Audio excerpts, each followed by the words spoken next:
All right, welcome back. Now we're on to talking about the Memphis Area Transit Authority making some big news after their original plan to cut more than 200 jobs, now scaling it back to 50 jobs. So the original budget that they approved was a $67 million budget. It was going to cut somewhere around 250 jobs.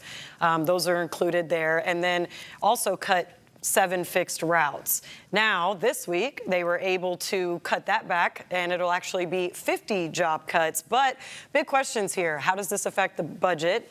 And will they have to result back to job cuts or find another way to make room? So let's start off with Pastor Norman. Sure. The MATA system. It's a lot of money matters in MATA. So what do you think about their listening to their constituents? I think it's a victory for the citizens of Memphis and Shelby County that they did speak up and that they did hear what they had to say. Kudos to that board for listening to them. One of my great concerns, however, for this is that oftentimes we're juxtaposing groups one against the other to decide who gets what they need.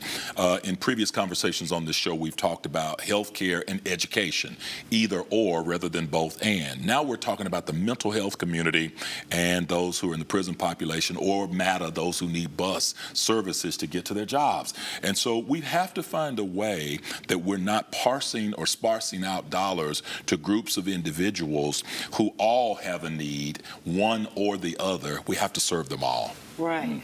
Now, this is a significant switch up. Tawan, what do you think about them saying one thing and then the back and forth? Now they have another, and there's not really a lot of details about where they're going to find or make room in the budget now. Well, I think I heard Otis say earlier today, as we were talking about this issue, that they found some positions that were not filled. And the positions that will not be filled. Now, there is danger in that, because that means unless you make structural changes to how MATA delivers services, that means the people you have will do more work. And there is a danger in overworking people.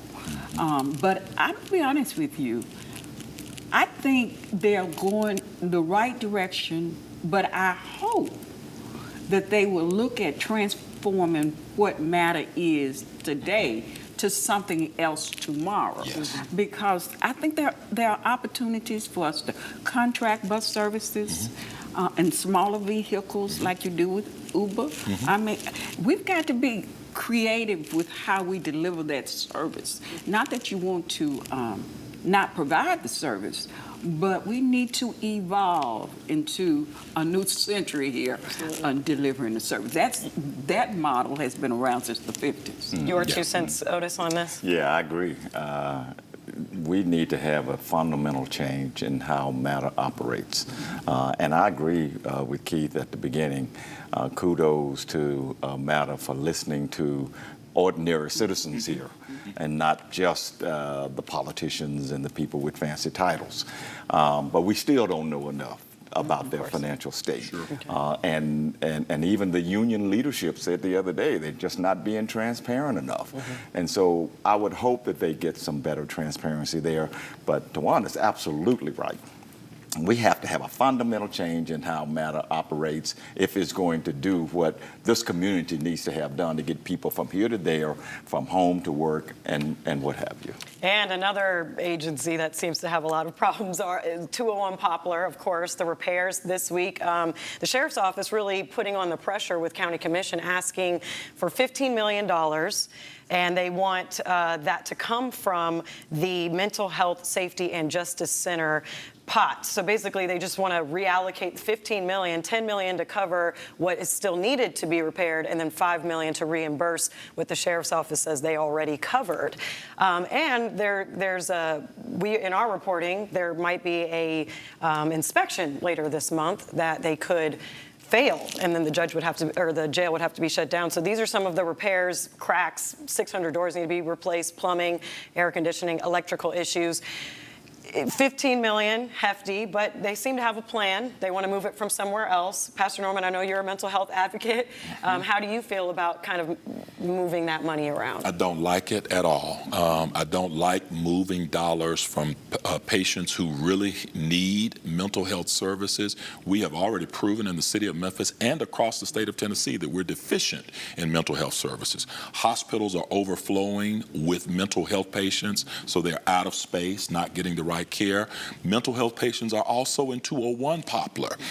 They are being housed there. We cannot take the dollars that are set aside for mental health population improvement and just allocate them to hardware without a plan for addressing those needs. Okay, and go ahead, Tawan. Yes. And I agree with you wholeheartedly. This one is one that really irks me because you didn't just not know that you need $15 million in repairs of a building.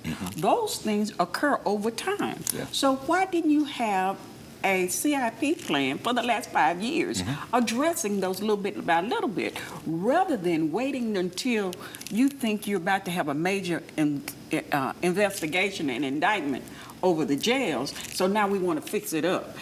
That's not the kind of leadership I want to see. Right. Right. And you're really saying, I would prefer fixing this building up to keep me out of hot water, but I keep a mental health patient in the pot of hot water.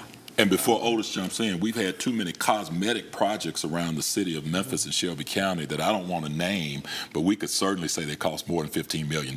We should have fixed the jail a long time ago. Right, that's right. If not this money, where would they get the money to do And this? that's the $15 million question here. Now, there was a big dispute the other day at the county commission between Lee Harris's administration and Sheriff Bonner about whether they had the money in their own budget already to do this. They had a big argument about this. Tomorrow, meaning Monday, the county commission is going to have to get to the bottom of all of this, because there's a meeting, I think, Monday. And they need to be asking the same questions that you all have raised here, which are brilliant questions, especially about taking money out of that the mental health part of this. They need to get to the bottom of this. And if there is money over here in the sheriff's budget that he's trying to hoard a little bit, they need to get to the bottom of that. If they need to fix it, fix it. But Tawan is right. They should have been working on this a long time ago. And the money is there with those 200 vacant jobs that he wouldn't allow them to right, use. and he was fighting over that. And at the risk of failing an inspection and closing the jail down, I mean, I feel like that's worst case scenario. Right, right. But we've known the inspection was coming since the last inspection happened. Right. Okay, well said. Sheriff Bonner is not looking too good on this one. Let's just be honest about it. Well, he's been missing in action lately, too.